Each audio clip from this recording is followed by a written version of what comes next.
အားလုံးပဲမင်္ဂလာပါခင်ဗျာဒီနေ့မှာတော့ကျွန်တော်ကဝတ်သားနဲ့မုံလောက်ဖြူကိုအရေးတောင်းရင်းလေးချက်ဖြစ်ခဲ့ပါတယ်ခင်ဗျာ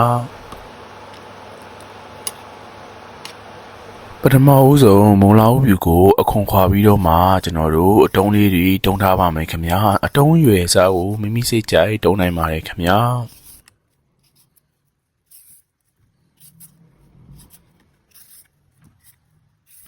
ကျွန်တော်ကတော့အကြာကြီးချက်မှမလို့အတုံးကြီးကြီးလေးတုံးထားပါတယ်ခင်ဗျာ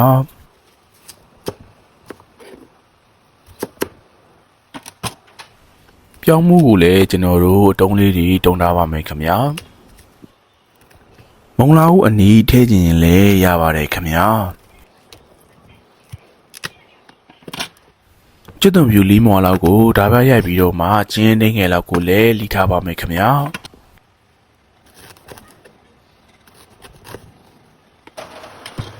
ဝက်နံယူစားချက်ရန်အတွက်ပထမဦးဆုံးပုတ်ပွက်စုနေတဲ့ရင်တွေးတွေကိုဝက်နံယူတွေထည့်ပြီးတော့မှပြုတ်ပါမယ်ခင်ဗျာ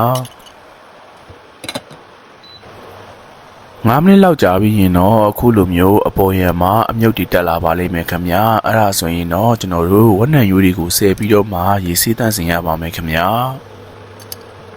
ဒီနေရာမှာဝက်နံယူတွေကိုမဆယ်ပဲအပေါ်ရံအမြုပ်တွေဖယ်ပြီးချက်ကြတာမျိုးလည်းရှိပါတယ်ခင်ဗျာဝက်နံရိုးချက်ဖို့အတွက်ကျွန်တော်တို့အိုးတွေကိုရေထည့်ပါမယ်ခင်ဗျာပြီးတော့ရင်ရေဆေးတန့်စင်ထားတဲ့ဝက်နံရိုးတွေကိုထည့်ပြီးတော့မှချက်ပါမယ်ခင်ဗျာအနံ့နဲ့အရသာအတွက်စားနဲ့ကြက်သားမုန့်ကိုထည့်ပါမယ်ခင်ဗျာပြီးတော့ရင်ကြက်သွန်ဖြူနဲ့ကျင်းကိုလည်းထည့်ပါမယ်ခင်ဗျာကျွန်တော်ကတော့မုံလာဖြူတွေကိုတခါလေးပဲထည့်ပြီးတော့မှချက်ခဲ့ပါတယ်ခင်ဗျာပြောင်းမှုတွေကိုတခါတည်းထည့်ပြီးတော့မှချက်လို့လည်းရပါတယ်ခင်ဗျာကျွန်တော်ကတော့မွန်လောင်ဖြူကိုပဲအရင်ဆုံးထည့်ချက်ခဲ့ပါတယ်ခင်ဗျာအခုလိုမျိုးမွန်လောင်ဖြူတွေနဲ့ဝမ်းနံယူတွေလည်းချက်ပြီးအရည်လေးလည်းနင်းငယ်လောက်ကျလာပြီဆိုရင်တော့ကျွန်တော်တို့ပြောင်းမှုတွေကိုထည့်ပါမယ်ခင်ဗျာဒီနေ့မှာတော့ကျွန်တော်ကစီတွေငရုတ်သီးတွေနဲ့ချက်ပြီးမစားချင်တာမလို့ထမင်းနဲ့ပဲစားဒီတိုင်းလေးပဲတောက်အဆင်ပြေအောင်လို့ဒီလိုပုံစံလေးပဲရိုးရှင်းလေးချက်ခဲ့ပါတယ်ခင်ဗျာ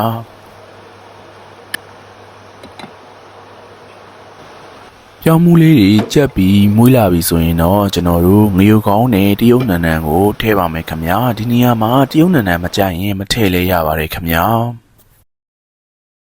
အင်းကြီးလေးအနေငယ်နဲနေရလို့ခန်းစားလို့ကျွန်တော်ရင်နွေးတည်ပြီးတော့မှထပ်ပြီးထည့်ခဲ့ပါတယ်ခင်ဗျာ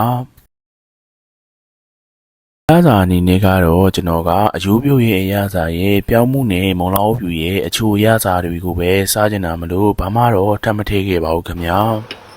မိမိချိုင်းတဲ့ရာဟင်းချုံမုံတကြားပဲငပြရဲ့အကြီးတို့ကိုလည်းထည့်နိုင်ပါတယ်ခင်ဗျာကျွန်တော်ရဲ့ဗီဒီယိုလေးကိုဆုံးဖြတ်ကြည့်ရှုပေးကြတဲ့အတွက်ကျေးဇူးအများကြီးတင်ပါတယ်ခင်ဗျာ